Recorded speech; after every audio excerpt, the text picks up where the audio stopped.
क्योंकि ये हमारे शहीदों की बेहुरमती और जो भी हुआ, हम कोई भी इस मुल्क पे खुश नहीं है और ना हम खुश हैं, और ऐसी हरकत अल्लाह ना करे कि फिर इसमें मैं हूँ, और मैं इसको दोबारा कंडेम करता हूँ।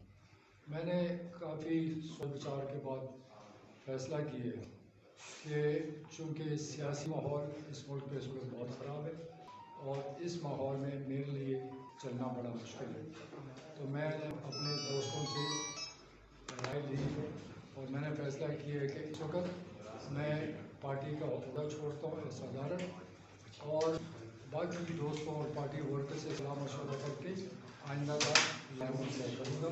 तो जो प्रोपेगेंडा हो रहा है टीवी में वो सही नहीं है, हमने सोच समझ के फैसला किया है। बहुत शुक्रिया। Thank you sir. बिलाल